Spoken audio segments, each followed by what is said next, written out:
আপনারা জানেন যে 15ই ফেব্রুয়ারি জাতীয় ঐকমত্য কমিশনের যাত্রা শুরু হয় এবং এখন পর্যন্ত অন্ততপক্ষে 3 পর্বে আপনাদের সঙ্গে আমরা বিভিন্নভাবে আলোচনায় যুক্ত থেকেছি। প্রথম পর্বের আলোচনা 20 মার্চ থেকে 19 মে পর্যন্ত অনুষ্ঠিত হয়েছিল। দ্বিতীয় পর্বে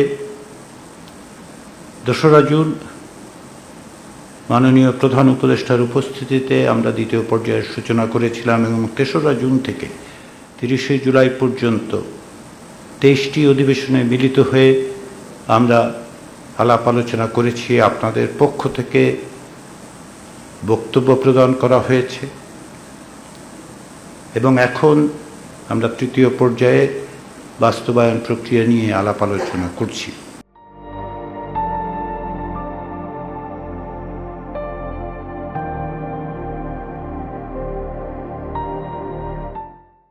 জাতীয় ঐকমত্য কমিশন এবং কমিশনের সদস্য হিসেবে আমরা মনে করি যে এই আলোচনা প্রক্রিয়া একটি ঐতিহাসিক ঘটনা, বাংলাদেশের ইতিহাসের একটি অভূতপূর্ব ঘটনা, একটি অভূতপূর্ব অধ্যায় আপনারা রচনা করেছেন। 30টি দল সংবিধান, বিচার বিভাগ, আইন, দুর্নীতি, জনপ্রশাসন নিয়ে যে আন্তরিক আলোচনা, যে সারগর্ভ আলোচনা, তার লক্ষ্য হচ্ছে রাষ্ট্র ব্যবস্থার ক্ষেত্রে একটি সংস্কার বাস্তবায়ন, সংস্কার প্রতিষ্ঠা করা। এই আলোচনায় রাজনৈতিক দলের প্রতিনিধি হিসেবে, জাতীয় নেতৃবৃন্দ হিসেবে আপনারা যে সহিষ্ণুতা প্রদর্শন করেছেন, পরস্পরের প্রতি যে শ্রদ্ধাবোধ প্রদর্শন করেছেন, ভিন্ন মতের প্রতি আপনাদের যে আগ্রহ দেখিয়েছেন, সেজন্য আমরা কমিশনের পক্ষ থেকে আন্তরিকভাবে আপনাদের ধন্যবাদ জানাই এবং আমরা মনে করি যে বাংলাদেশের রাজনৈতিক সংস্কৃতিতে পরিবর্তনের ক্ষেত্রে এটি একটি মাইল ফলক হিসেবে চিহ্নিত হবে। আমাদের প্রচেষ্টায়, আপনাদের প্রচেষ্টায়, আমাদের সম্মিলিত প্রচেষ্টায় একটি জাতীয় সনদ প্রণীত হয়েছে। এটি বাংলাদেশের রাজনীতিবিদদের ঐক্যের একটি দলিল, যে ঐক্য ফ্যাসিবাদকে এবং ফ্যাসিস্ট শক্তিকে পরাস্ত করেছে। এই সনদ তারই ধারাবাহিকতা। এই ধারাবাহিকতা অক্ষুণ্ণ রেখে আমাদের সকলকে অগ্রসর হতে হবে।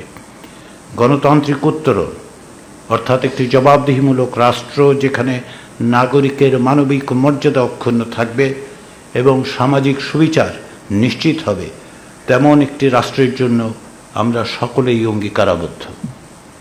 আমাদের তা বাস্তবায়িত করতে হবে। জাতীয় সনদ সেই অঙ্গীকারের, সেই পথের দিক নির্দেশক। পরাজিত ফ্যাসিবাদী শক্তি এবং তার দোসররা বারবার চেষ্টা করেছেন এবং এখনও চান এই প্রক্রিয়া যেন সফল না হয়। কিন্তু যে রক্তের উপর দিয়ে আমরা এখানে এসেছি, তার প্রতি আমাদের দায় হচ্ছে এই প্রক্রিয়াকে সফল করা। যারা প্রাণ দিয়েছেন তাদের কাছে আমাদের অঙ্গীকার, রক্ত দিয়ে লেখা হয়েছে, আমাদের তা সবসময় স্মরণ করতে হবে। আমাদের আরও কিছু কাজ বাকি আছে, কিন্তু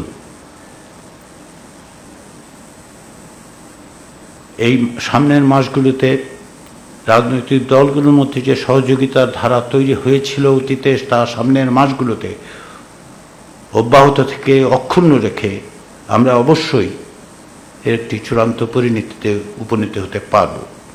এটাই কমিশনের আশা, এটা কমিশনের প্রত্যাশা, এটি কমিশনের পক্ষ থেকে আপনাদের প্রতি অনুরোধ। তার জন্য দরকার আপনাদের সহযোগিতা এবং ঐক্য।